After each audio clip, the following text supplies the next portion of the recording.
welcome to our next presenters, North High School.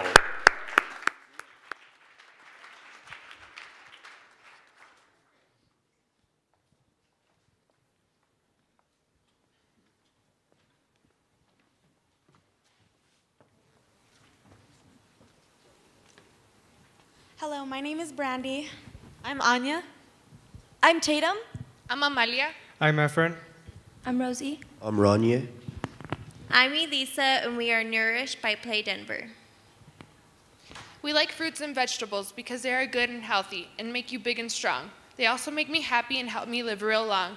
Gabriel, 2nd grade. Bananas sweet as honey, made from a bee yellow, hanging from a tree, you are so healthy for me. Israel Garcia, grade 2. Peaches are sweet, peaches are good, I wish I was a peach. Larissa, grade 2.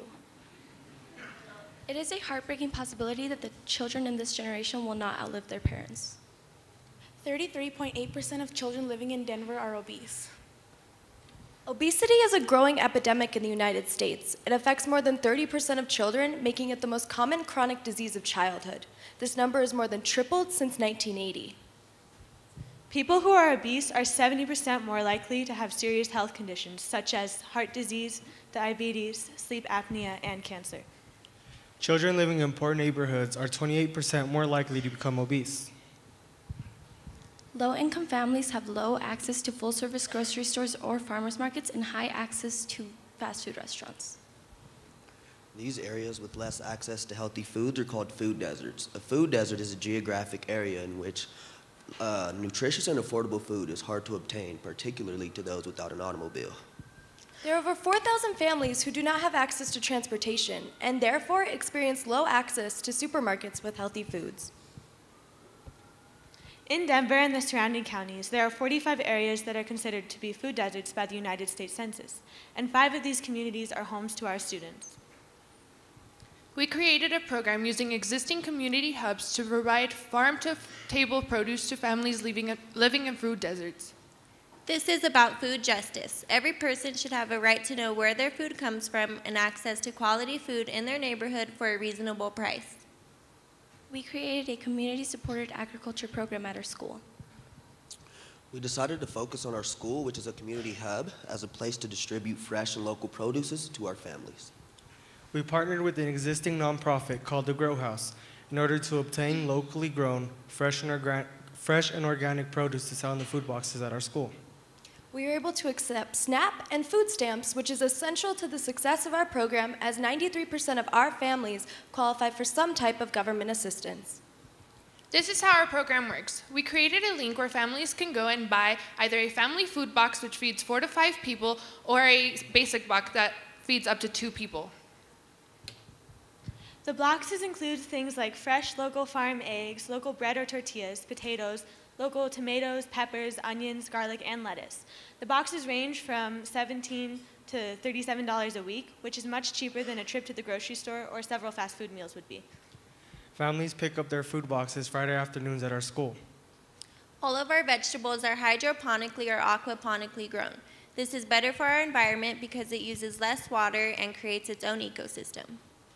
Buying foods from local farmers eliminates the pollution from having to transport food across the country and creates a system that eliminates a trip from a family's errands. Access to fruits and vegetables is essential to confronting the obesity epidemic in our community, our city, and our country. Increased fruit and vegetable access as well as consumption have been shown to coincide with improved health outcomes, such as decreases in obesity, cancer, and cardiovascular disease. In order to reap the benefits of fruits and vegetables, we must have access to them and be educated on how to cook with them. We are hosting community cooking classes in order to teach the families how to cook with the vegetables in their food boxes. So far, we have up to 75 families signed up for our food box program. This is about justice. This is about equality. Your zip code should not determine the quality of your health. We must do better. In creating this system, we hope that other areas with food deserts will utilize this model to distribute healthy food at a low cost. Access to healthier food is a right, not a privilege. We would like to thank the Aspen Institute and the Bezos Family Foundation, as well as Kaiser Permanente, for inspiring our solution, as well as issuing the challenge. Thank you.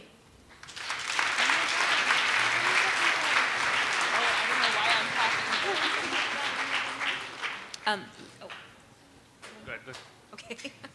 I think this is a great thing. I feel like you all feel food is an issue of justice and access, and food deserts are a major problem in Denver. So thank you for addressing that. You mentioned you have 75 people signed up for cooking class. Is that through Grow House or is that at the school? Right now, it's through Grow House. The cooking classes are held at the Grow House, but as we get more families in our school signed up, we will be able to host the classes at our own campus. But are those 75 people from the North Denver community? Yes. Okay. So talk a little bit about how you reached out to the families, the students, to promote this program to them. So we really focused on reaching out to our school community and our parents. And a lot of our parents aren't on social media. So what we did was we issued robocalls in both English and Spanish, as well as having the link on our website in both English and Spanish to communicate more to families and parents. And a lot of it really went to word of mouth, where a lot of people were like, this is a great thing that's happening, I'm going to tell my friends. And we got a lot of involvement through word of mouth. I really liked your presentation. Beautiful pictures. Thank you.